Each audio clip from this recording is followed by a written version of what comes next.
Hi everyone, and welcome to this week's episode of Weekly Wisdom with me, Sam, the Stoic teacher. If it's your first time here, I'm a philosophy and theology graduate from the University of Cambridge, and I now have the pleasure of teaching philosophy and religious studies in South London. In Weekly Wisdom, we look at ancient wisdom for modern times. Now this week is a special edition with the man who has changed my life more than any other living man, and embarrassingly, I told him this when I interviewed him. Donald Robertson wrote a book called Stoicism and the Art of Happiness that I discovered back in 2017 when I was deeply unhappy. I weighed 322 pounds, which is 23 stone, and I was morbidly obese, and quite frankly, my life was at risk. Discovering his book introduced me to the philosophy of Stoicism and resulted in me losing over 100 pounds of weight in 6 months. In the series of videos featuring Donald, we'll discuss topics ranging from the Stoic response to coronavirus, to whether Jordan Peterson is a Stoic, to what Donald Trump and Boris Johnson could learn from the Roman Emperor Marcus Aurelius, and you're really in for a treat. Without further ado, let's roll the intro and get going with some more ancient wisdom for modern times. Thank you for joining me. Strength, perseverance, self-control. It's so interesting because one of the questions on my list was to finally put to bed this debate from the Stoicism group. Is Jordan Peterson a Stoic? I think you've given us a definitive answer. I'll give you a short answer on that. I wrote an article about what he said about anger because it just hit me one day. The easiest way to address that is just to look at what he says about anger, and which is kind of like, you know, it's incredible. It's surprisingly difficult to figure out what he means. But he, on the face of it, what he says about anger seems to be pretty much the opposite of what the Stoics say. He really seems to fail to whatever he's on about.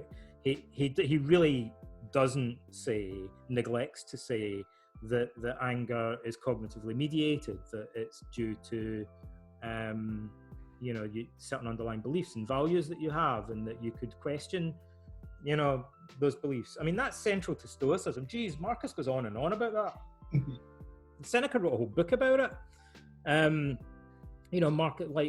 Marcus sort of says very clearly, like, when you're angry with someone, it's usually because you believe that you've been harmed. Maybe you believe your reputation's been harmed, or someone you care about's been harmed, and you may or may not be wrong. You might be wrong about that.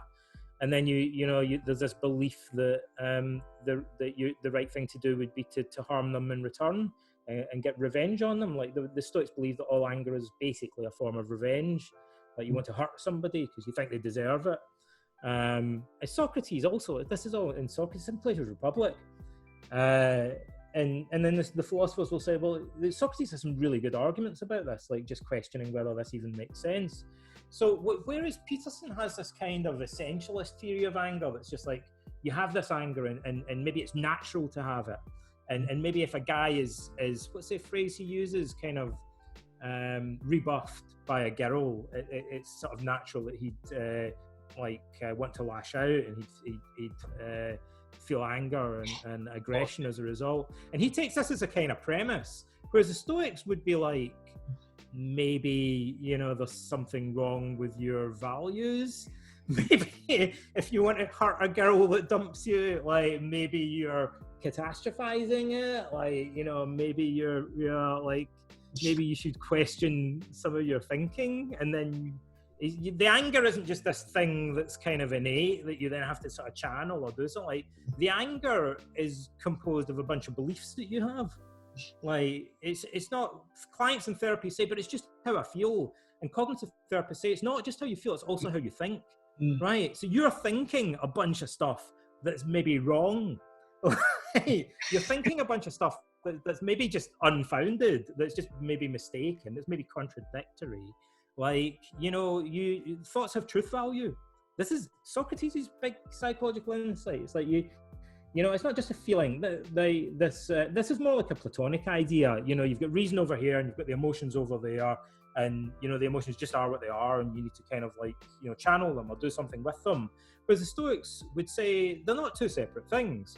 Like, if you feel angry, it's because you believe somebody deserves to be punished or something along those lines, right? Maybe you're wrong about that. And if you change your thinking, then your feelings will tend to change. But as long as you kind of are oblivious to that, as long as you just think anger is just a kind of natural instinct or something, you're inherently going to lack insight, and you're never going to question the validity. You know, it's like you're walking around with a blindfold on or something like that. It's when you think about it in a way, it's great. Like you're kind of refusing to ever look yourself in the mirror. You know, basically, you're kind of like, by adopting that perspective, you're preventing yourself from ever really questioning the validity of the underlying assumptions and values that constitute your anger. And that's really, in a way, one of the central messages of Stoicism and Socrates, is that we need to question ourselves more deeply and question our values, and that when we do that, we usually change those values.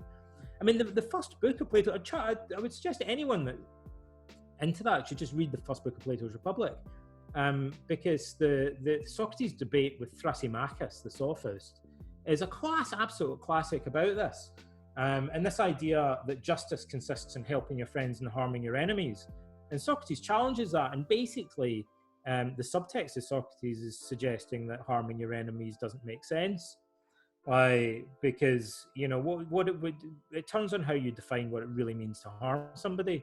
And Socrates' point, you know, to cut the chase, is that if you genuinely believe that wisdom is the most important thing in life, and that everything else, like health, wealth, reputation, are only become good if you use them wisely, but if you use them foolishly, they become bad things. Socrates and the Stoics say that they're inherently indifferent. What matters is the use you make of them. So, for example, if you're a healthy, wealthy, you know, and popular genocidal maniac, that's a bad thing, like, which seems obvious, right? If you're a healthy, wealthy, highly popular serial killer, like, that's not good. Like, we don't want that. Like, but you know, like, if you believe that wisdom is the key thing and that on strength of character, then to harm your enemies, you'd have to be consistent. You'd have to believe that to harm your characters, you'd have to make them foolish, like, which A, is probably impossible, like, it's certainly kind of tricky. And B, that would just make, like, so Socrates' point is that if you go around, if your aim is to genuinely harm people, like, and you genuinely want to make them worse, then surely that would make life worse for you as well. Like, but on the flip side, like, if you think that kind of depriving them of liberty or money or whatever is really intrinsically harming them, then equally you've just placed far too much importance on externals. Why? Because, you know, you're now acting based on the premise that those things are intrinsically important, like, and you're wrong about that as well.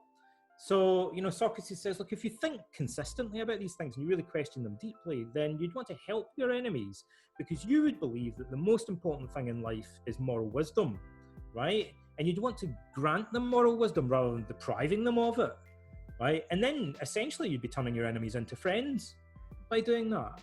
Like, so Socrates' argument is in the Republic, like, one of the classics of the Western canon, is right at the beginning of it, is that, you know, we should be trying to, everyone thinks they should harm their enemies, but actually our underlying motive should be to try and help our enemies and transform them into our friends. That should be the main thing that we're aiming to achieve. And that is not the central message of Jordan Peterson. So to conclude, Jordan Peterson is not... Or is it? Yeah. I don't think it is. That's not what I took away from it. Jordan Peterson is not a Stoic. I don't think so. I mean, like, it's a weird thing to say, because he's said so many things, but he's never quoted the Stoics as far as I know. So I don't know. I don't get him. I think maybe that he's not read the Stoics. So it's a strange thing for people to say that. And usually when I say to people, why would you think that he's a Stoic? They say, because he says you should clean your room. That's the extent of the reply that I've managed to get over many hundreds of discussions. Oh. And I'm like, yeah, I guess the Stoics might say that, kind of. They should take responsibility for things, but that's a pretty vague comparison, right? And like you said earlier, like, you know, it's difficult to find a self-help book that doesn't say that. Are there any self-help books that don't say that? Are there any books where they should don't tidy your room? Like, or don't take responsibility for your actions. It's kind of a presupposition of the entire genre, really.